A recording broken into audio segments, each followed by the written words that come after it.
I will talk about how can you disable this sign or know how you can do that on your CallApp. So you just follow this ways, then it's going to work with you.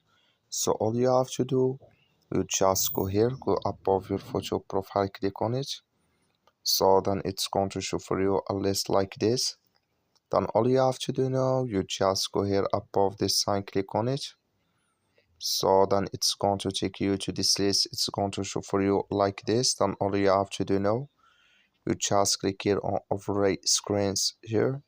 Just click on it here. So then you come to next step here. It's going to show for you like this. Then you come here to show notes on red daily summary here. Clicking this sign or this color. Like you see color, it's going to mean show notes on red daily summary. It's disabled with us now. So that's all you have to do. Thank you for watching. Don't forget to support us by liking and subscribe.